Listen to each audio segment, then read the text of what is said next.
This is going to be Mayor Bass, Los Angeles City. So we're going from the Eaton Fire, now we're going to the city of Los Angeles, two different entities, one's county and one city. This is Mayor Bass of Los Angeles, and this upon her return from Africa. We'll talk about that from the shindig that she went to, returning to, I assume, Los Angeles International Airport, and she's confronted from a reporter. Anthony, go ahead and hit play. Do you owe citizens an apology for being absent while their homes were burning? Do you regret cutting the fire department budget by millions of dollars, Madam Mayor? Have you nothing to say today? Have you absolutely nothing to say to the citizens today? Elon Musk says that you're utterly incompetent. Are you considering your position?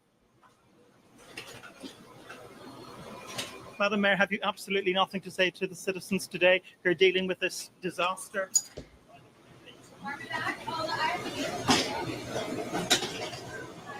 No apology for them?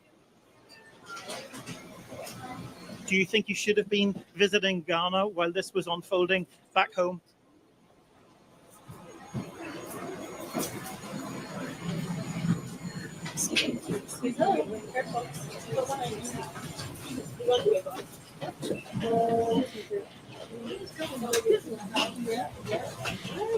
I don't know. Come on. We do it around to their house. That they ask for them, they want more than this. Madam Mayor, let me ask you just again, have you anything to say to the citizens today as you return? Ma'am, hold on 1 second. Madam Mayor, just a few words for the citizens today as you return to deal with the catastrophe.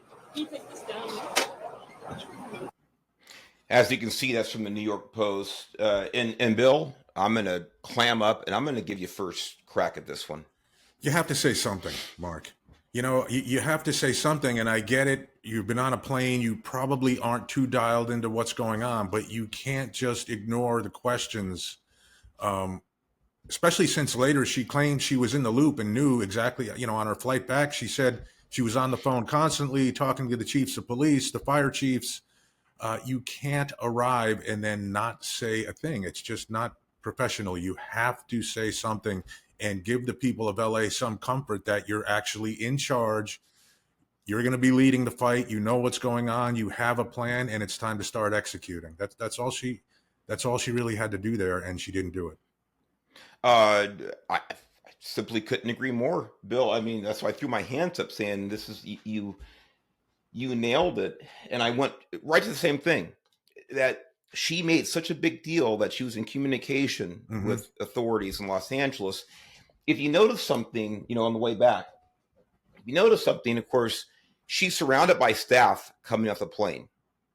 You would think that somebody, and maybe they did, someone would say, listen, Madam Mayor, we need to have some type of a statement ready to go. In other words, she has staff with her. Somebody either told her we need to prepare a statement, and she declined to take that advice, or no one advised her to prepare a statement, and she wasn't bright enough to do it herself. Either way, to me, this is a canary in the coal mine, and I think it's an understatement of her lack of ability to lead. These are basic, fundamental steps you take in a leadership role. My God, even as a first line supervisor, PIO, you will say, listen, I have to defer to my boss, but let me tell you right now that Highway Patrol, the DEA is blah, blah, blah. Something, as you said, we're going to get you information. Once we have it, we understand the tragedy, the scale of this tragedy, whatever it is, you can have a canned answer. But to sit there and to ignore, stone-faced ignore the media, it breeds absolute contempt for people in charge, and specifically her. And further, Bill, as I said, it's you can be a first-line supervisor and do much better than Mayor Bass did, and she is the boss. There's no one telling her, oh, you better go ahead and clear whatever statements you have to say. It's one thing if you were a press secretary and say, listen, I've got to talk to the mayor first. I don't want to give her erroneous information, blah, blah, blah, whatever. I can't speak for the mayor. Even that's a statement. But there's no one for her to answer to as far as a chain of command. She is the boss. You would think, listen, this is why I came back. We need to get on this. I've been in communication, but she had nothing. And this is a disgrace. And again, I think it exemplifies the complete lack of confidence, at least at the city level, starting with the mayor. I mean, the term deer in the headlights, I feel a little bit like that's what I saw there, where it's just overwhelmed, not knowing what to do. And a lot of times, Mark, I guess how you can tell someone's leadership ability is they need to have everything scripted. Everything needs to be scripted. It needs to be kind of rehearsed and a polished statement. You don't need to do that. If you're a real leader, you can speak from the heart. You know enough about what's going on to capture the important key pieces and put it out there to the public and give the public confidence that you're going to get out of this okay. And we just didn't see that. No, we didn't see it. And to that point, Bill, going back, before that airport incident there, she and all the authorities were warned that what happened was a real possibility. That's a great point, Mark. And she was given specific information about the red flag conditions that were coming. And she knew that the winds were not just any ordinary Santa Ana winds, that these were, I won't say once in a lifetime, because I've actually lived through 100-mile-an-hour winds right there, that house you saw early in the video. But thank God for us at the time, they weren't accompanied by fire, which turned everything into a blowtorch. But she knew that the Santa Ana winds were coming, coupled with extremely dry conditions. And you would think that she would know what the resources and capabilities of her own fire department and partner agencies would be. And if she realized the potential, if she had considered the potential, she would, well, I don't know if she wouldn't, maybe she did consider it and she went anyway, but she made a decision to leave a city under enormous threat of danger to attend an event in another country where she has an ancillary role. It just seems so unbecoming of the mayor of the second largest city in the country. I mean, and I'm going to say this is, forgive me, ladies and gentlemen, this sounds self-serving. It's just factual. I can tell you right now, my last Thanksgiving in California, when I was still a chief in Southern Division, California Highway Patrol, I missed Thanksgiving meal with my family and friends because I proactively went down to a scene that I wasn't ordered to go to because I was afraid it was going to blow up into a complete S show. Right. I left because that was my job. That was my job. I didn't want to go. Right. I was tired of doing all types of things for the last 6 months with the riots and COVID and things like this. And this was another incident. I told my wife, I said, Michelle, I got to go to, I know you got, and she like, I know, I figured you have to go. Yep.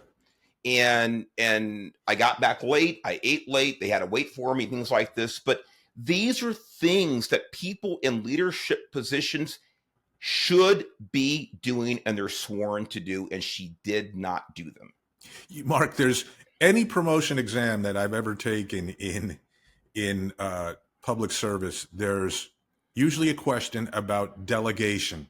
You're given a bunch of tasks, and which one do you delegate and which one do you handle yourself? And that's a basic skill to be able to discern what is more important, what do I need to do now? And I think that's probably where one of the issues was with this. She was needed at home. The mayor of the city of Los Angeles was needed at home last Monday and Tuesday. Yes, she was. By the way, this is January 6th, just so everybody knows. Ahead of Yeah. extreme fire weather expected Tuesday and Wednesday in Los Angeles, Ventura, and San Diego counties, Cal OES, Office of Explain Emergency that. Yeah. Services. Yeah, OES is Office of Emergency Services, is positioning dozens of fire engines, dozers, helicopters, and specialized personnel to support local firefighting efforts. So that's the state side. And that's And- before there was a fire, Mark. That's before there was a fire. And OES reports directly to the governor's office, and Highway Patrol works very closely with Cal OES. But in other words, to that point, as far as OES is concerned, Cal OES, they had done everything, I assume, in their ability with their resources to prepare. But that should have been a red flag, pardon the use of that term, but a red flag to the mayor. Oh my God, I just can't go. And by the way, again, I open this up saying, I want to be sensitive to the tens of thousands of people who are affected, who've lost homes, businesses, or both, everything they own. But just from a political point of view, we'll take out the operational responsibility, all those things. This is a case where Mayor Bass could have easily said, everybody, I need for you to be prepared. I need for you to do this. We want you to do this. We want you to take all precautions, pack all of your important belongings, things that your irreplaceable items, blah, blah, blah, blah, whatever. What I'm doing, I am telling the president, because it's part of a presidential function or whatever, I'm telling President Biden, I cannot go to Ghana. I have to stay here in preparation of the possibility we're going to face extraordinary times. That's what a leader does. And by the way, it's what a good politician does. If you want to play politics in her favor, that's something she could have done that would have bolstered her, I think, her image with the public. And it was complete dereliction of duty, and was a complete waste of an opportunity for her to do the right thing from that point of view as well, I agree. in my opinion.